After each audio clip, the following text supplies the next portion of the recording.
माने आज समग्र भारत वर्ष रे 77तम साधारणतंत्र दिवस को पालन करा जाउछि।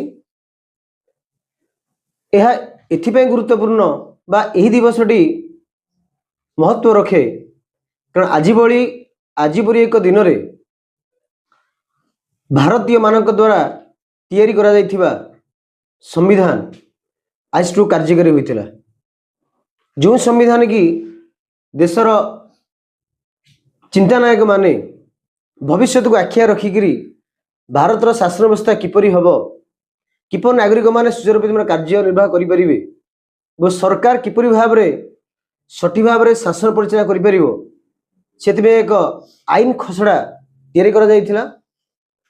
आमे जानिचे भारत 1947 मसीहा अगस्ट 15 तारिख रे स्वाधीन पाइला, किंतु यह संपूर्ण भाव में स्वाधीन पाई नथिला कारण 1947 अगस्ट 15 रु 1950 जने 26 जाए आमे एक विदेशी बा विदेश शक्ति द्वारा तैयारी होइतिबा आईन रे आमे शासित होउथुलु कि भारत शासन परिचालना करा जाउथिला।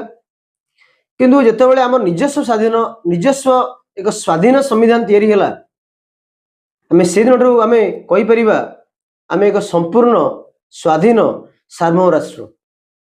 तो बंधु माने तो आज दिन को मन रखा प्रति वर्ष जनवरी 26 को समग्र भारत वर्ष रे साधारणतंत्र दिवस रूपे जहाँ इंग्राजी रे कहा रिपब्लिक डे पालन करा जाउछि। बहुत अनेक किछि चिंतानायक माने ये संविधान तैयारी कला बेले से भविष्यतर भारत किपरि हबो ताहा से जानि परथिले। भारत को एक सार्वभौम राष्ट्र परिचालना करिया पई बा सार्वभौम राष्ट्र रे परिवर्तन करिया पई ये संविधान तैयारी करा जाइथिला। तेणु आजिर दिन रे ये संविधान कौन गुरुत्व रही ता प्रमुख जानिर आवश्यकता अछि।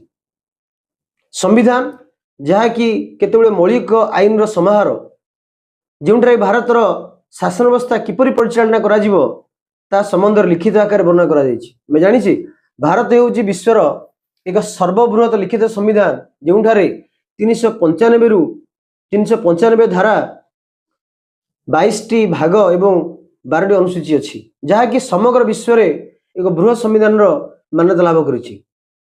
भारत एक समाजवादी राष्ट्र, गणतांत्रिक राष्ट्र एवं सार्वभौम एवं धर्मनिरपेक्ष राष्ट्र भाव में आम संविधान आमको दर्शे भारत को।